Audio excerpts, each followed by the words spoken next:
Hello friends, BSc second year में आपका स्वागत है। आज हम बीएससी सेकेंड ईयर का फर्स्ट पेपर फिजिकल केमिस्ट्री का चैप्टर नंबर 1 थर्मोडायनेमिक्स देखेंगे, जो कि सिद्धार्थ यूनिवर्सिटी और डीडी यूनिवर्सिटी में लगातार पूछा जाता है और यह बहुत ही इम्पोर्टेंट है एग्ज़ाम के पॉइंट ऑफ व्यू से। तो चलिए शुरू करते हैं। थर्मोडायनेमिक्स क्या है? Thermodynamics है, it is a branch of science which deal with exchange of heat into a different kinds of energy during all types of physical and chemical process। Thermodynamics यह एक ब्रांच ऑफ साइंस है जो कि exchange of heat को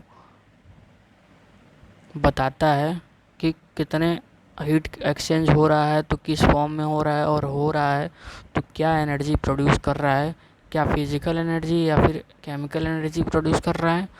तो इसीलिए हम लोग इसको थर्मोडायनेमिक्स कहते हैं। थर्मोडायनेमिक्स का दो टर्म होता है, एक तो सिस्टम होता है, एक तो सराउंडिंग होता है। तो सिस्टम का मतलब कि any part of the universe under the thermodynamics is called as system.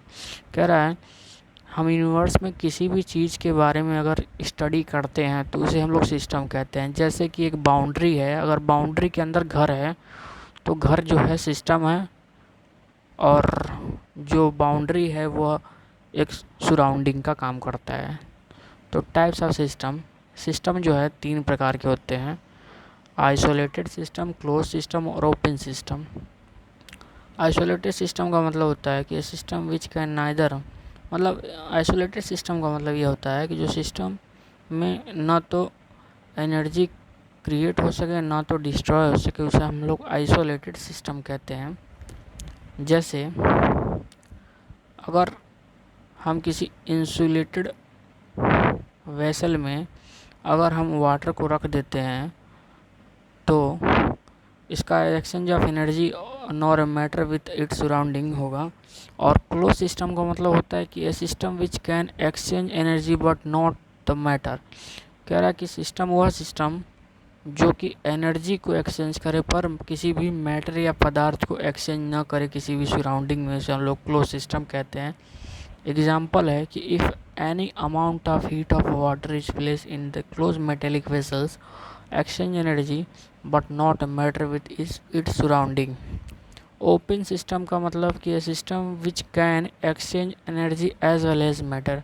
Open system वह सिस्टम है जिसमें एनर्जी का भी एक्सचेंज हो और मैटर का भी एक्सचेंज हो, तो हम लोग उसे ओपन सिस्टम कहेंगे। जैसे कि एग्जांपल है कि if any amount of water is place in metallic vessel, अगर मेटेलिक वेसल में कुछ भी मात्रा में कोई भी अमाउंट ऑफ वाटर को रखा जाए तो उसका exchange energy of matter both its surrounding बराबर होगा।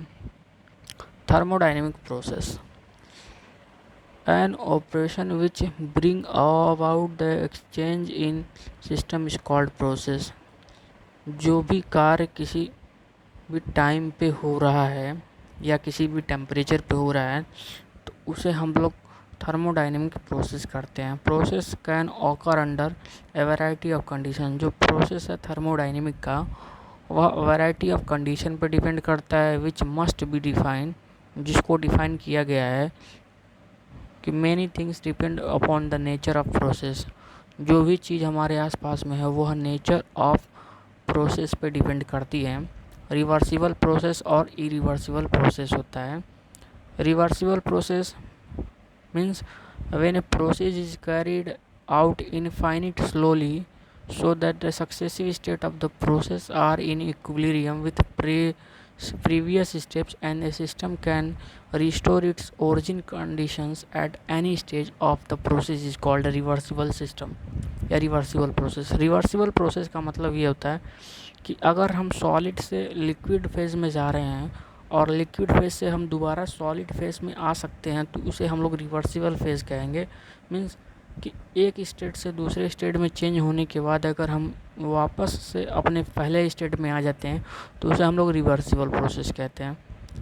एक इसका बेस्ट एग्जांपल होता है आइसोथर्मल वेपोराइजेशन ऑफ लिक्विड, जो कि एक्सटेंसिव मीन्स बाहरी टेम्परेचर और अंदरी टेम्परेचर इंटेंसिव को कहते हैं। यानी extensive upon intensive is equal to intensive. Irreversible process किसे कहते हैं? इरिवर्सिबल प्रोसेस यह प्रोसेस होता है जिसमें हम अगर सॉलिड फेज से सिर्फ और सिर्फ सॉलिड फेज से लिक्विड फेज में जा सकें पर लिक्विड फेज से सॉलिड फेज में ना आ सकें तो हम लोग उसे इरिवर्सिबल प्रोसेस कहते हैं। Sudden expansion of gas in vacuum सबसे बेस्ट एग्जांपल है इरिवर्सिबल प्रोसेस का। फिजिकल प्रॉपर्टी, एक्सटेंसिव प्रॉपर्टी और इंटेंसिव प्रॉपर्टी। तो फिजिकल प्रॉपर्टी में एक्सटेंसिव प्रॉपर्टी यह प्रॉपर्टी जिसमें क्वांटिटी ऑफ सब्सटेंस जो है एक्सटेंसिव प्रॉपर्टी में आता है, जैसे मास, वॉल्यूम, हीट, एनर्जी, एंट्रोपी, ये सब एक्सटेंसिव प्रोसेस में होता है। इंटेंसिव प्रॉपर्टी वह प्रॉपर्टी होती है जिसमें physical property which is independent upon quantity of substance. Physical property जो कि इंडिपेंडेंट है यानी निर्भर है क्वांटिटी ऑफ सब्सटेंस पे but not dependent on nature, called intensive property. Example surface tension, viscosity, dielectric constant, refractive index, dipole movement, EMF of dry cell etcetera. Thermodynamics functions. The thermodynamic functions are of two types: state functions and path functions. State functions: a thermodynamic quantity is said to be state function if the change of volume of thermodynamic quantity during a process depend upon initial value and final value. State function का मतलब कि thermodynamics जब हम लोग initial state से final stage पे आते हैं तो इसे हम लोग स्टेट ऑफ फंक्शन कहते हैं, जो कि एग्जांपल है U यानी internal energy, H is equal to heat exchange और G is equal to Gibbs energy या गिब्स फेज भी कहते हैं इसे। पाथ फंक्शन जो है a thermodynamic quantity is said to be path function if the change in value of thermodynamic quantity during a process depend only away through which process is proceed. कह रहा है कि एक थर्मोडाइनमिक क्वांटिटी मतलब कि एक थर्मोडाइनमिक जो quantity है उसको हम लोग पाथ फंक्शन तब कहेंगे जब किसी वैल्यू ऑफ थर्मोडाइनमिक क्वांटिटी का चेंज हो सिर्फ और सिर्फ प्रोसेस, एक ही प्रोसेस में इज कॉल्ड एज प्रोसीड या path functions. Example Q means heat हो गया और W को बराबर work done etcetera. I hope आप लोग को ये वीडियो अच्छा लगे। अगर आप वीडियो अच्छा लगता है तो आप लोग लाइक शेयर करें, सब्सक्राइब करें ताकि हम और भी वीडियो अपलोड करें। Thank you.